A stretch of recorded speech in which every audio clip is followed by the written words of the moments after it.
A little while ago I did a review on Red Zone for the Sega Mega Drive. Now that game was a technical tour de force for the system that was sadly ruined by being more difficult than paying your energy bills in 2023. Jesus. And in my Red Zone video I briefly mentioned the developer's first game, Sub-Terrania. And when I was making that video I played this game a little bit to get some footage, and I must admit I really enjoyed my time with it then, and ever since I've just been itching to get back to it and see more of what this game has to offer. So I did just that. Is this game any good? Or just another case of style over substance? Well, let's find out.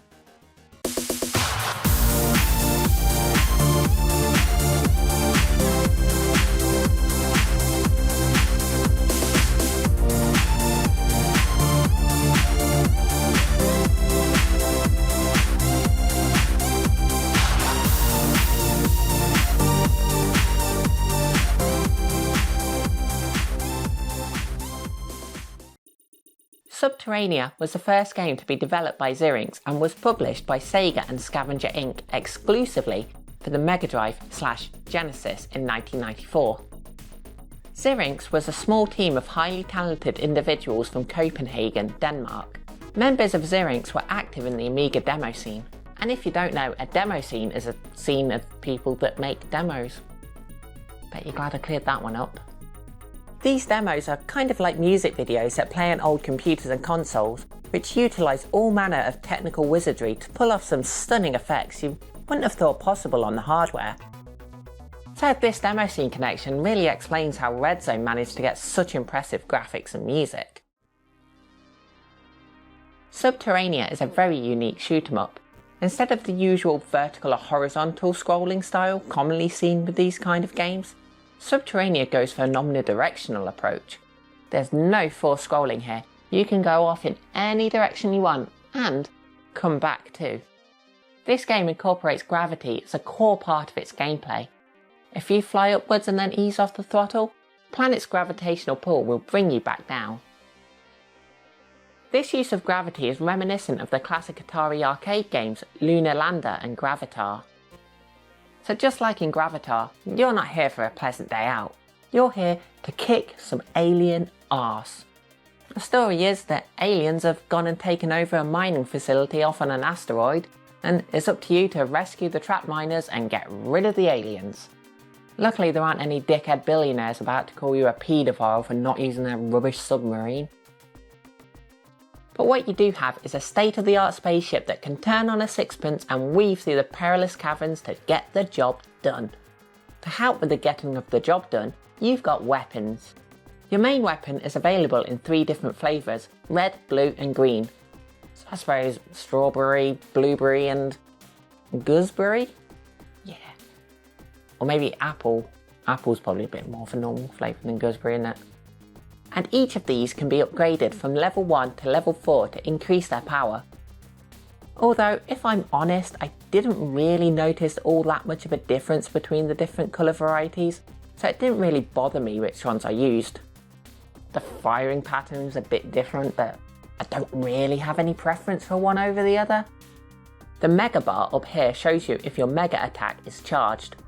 When this is full, you'll fire an array of superpower shots in multiple directions. If you want to pack a stronger punch, then be sure to pick up some missiles. These are especially good at dealing with the larger enemies. And be sure to keep an eye out for the other pickups too. You'll need them. If you see one that looks a bit like a pickled space invader in a jar, grab it, it's an extra life. You'll need as many of those as you can get, as there are no continues. Once you lose all your lives, that's it, you are done. You are done! But luckily, you don't die in one hit, and your ship can take quite a beating before being destroyed. These little ship icons down here indicate how many lives you have left. As you take damage, the ship on the furthest right will start to turn red from the top downwards. And just like my grandmother always used to say, when it goes all red, it goes all dead. To stave off your exploding fiery death, you can pick up these flashing blue things to heal your ship back to full health. The yellow flashing things are there to replenish your fuel gauge. Yep, that's right. there's a fuel gauge. Now, normally I'm not a very big fan of these in games, as it often just feels like an annoying little add-on slapped on to make a game a bit harder. A lazy way to add a bit more difficulty. But here, it really works. Your fuel gauge doesn't empty super fast or anything, and there are enough fuel pickups around to keep you topped up. Here it genuinely adds to the strategic element of the game, and I genuinely think that Sub-Terrania would have been worse off without it. If you're a bit conscious about your fuel economy, which, given the current economic climate, you probably are, then keep an eye out for these rails. You can do a sick rail grind along these, and you don't use up any fuel in doing so. They're also good when you just want your ship to stay still while you blast an enemy. For the first 6 levels, there'll be some clear mission objectives that are laid out to you before starting the level. These usually consist of rescue the miners, grab a sub-module and destroy a big enemy thing. These briefing scenes before each level will even show you a map and give you the locations of your objectives. Oh, the map to level 2 kind of looks a bit like a puppy. It's kind of cute. Oh great, now the puppy's Hitler. A nice little touch is how the SAT scan is gradually upgraded as you progress through the game. At first you're just given these little dots, but by mission 4 you get these cool grainy images that kind of look like real space images of space things in space. The sub-modules are what your ship needs to go underwater, so it's no surprise that once you've got all of these, the next level is going to involve some aquatic action. The ship controls pretty much the same underwater as it does out of it, but with one big difference. Instead of the gravity of the planet being the dominant force pulling your ship down, when you go for a dip, the buoyancy of your ship will push it towards the surface. So it's kind of like the gravity is switched upside down here. Fortunately, you'll also find a pressure regulator during your first watery mission.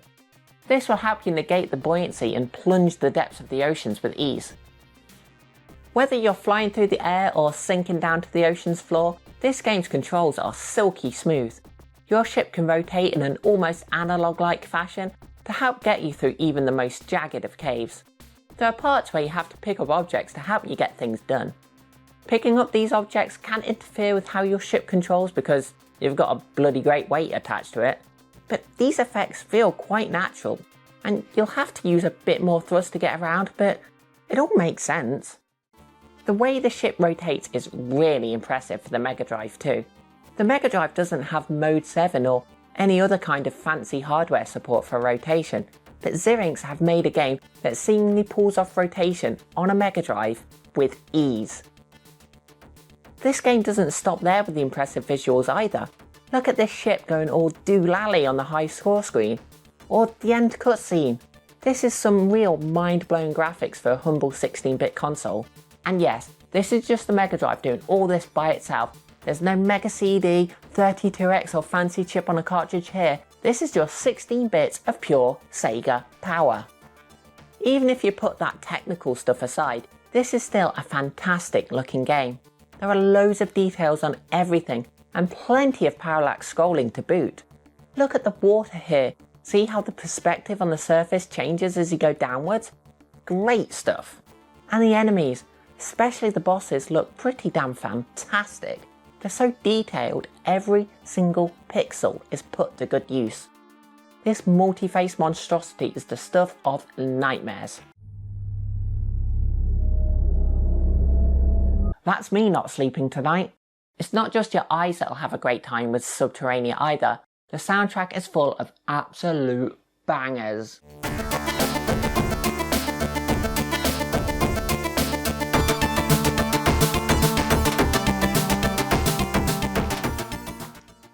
The music was composed by the legendary Jesper Kyd, who also did the soundtracks for Red Zone. Since the 16-bit days, he's gone on to provide tunes for franchises such as Borderlands, Assassin's Creed and Hitman. So this game has got the goods in terms of graphics, sound and controls. But what about difficulty? After all, that was the area where Red Zone just jumped off a cliff. You might recall in my Red Zone video that reviewers at the time were saying that this game was too easy. And a game being too easy can be just as damning as it being too hard. So I think Sub-Terrania gets the difficulty pretty spot on.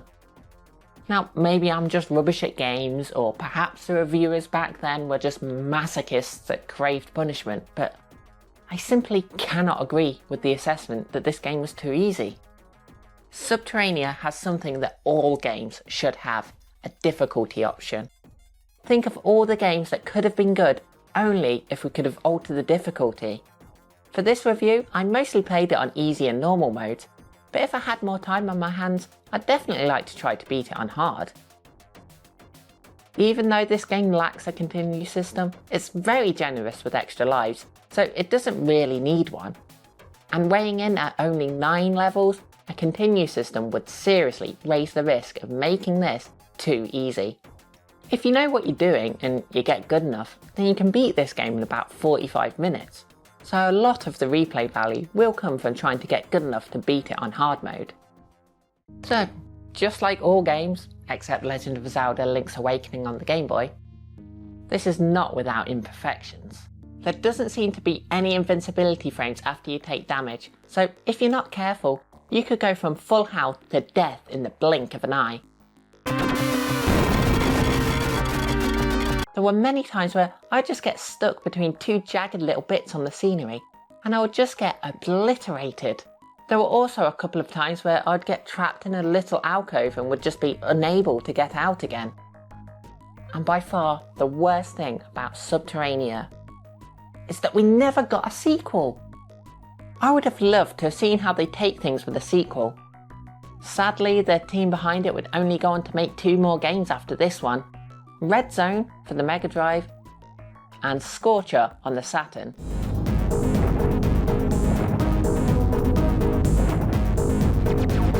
So now I've reviewed Sub-Terrania and Red Zone, I should probably review Scorcher at some point and complete the set.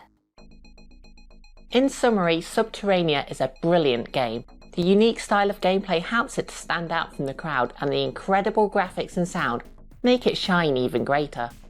The gameplay is solid and the controls are as smooth as a Teflon otter in a raincoat. The difficulty is pretty much spot on, and if you disagree with that, you can always change it to something that suits you better. There are a few little annoyances here and there, but nothing that would ruin the fun. This is an absolutely stellar game and one of the very best for the Mega Drive. It certainly deserves more love, so I'll give it a 9 out of 10. So thank you so much for watching. Please remember to share, comment, like, subscribe and all that lot if you did, and hit that bell icon to be notified whenever I upload a video. I'd like to give a humongous mega awesome super power thank you to my amazing Patreon supporters, including Adam Phillips, Brandon Troop, Christopher Turnbull, Daniel, Eddie, Jeffrey Easton, House of the Ted, Magnus Verzane, Stuart Christopher Brownlee and Wolfie Wolves. You lot are awesome. So until next time.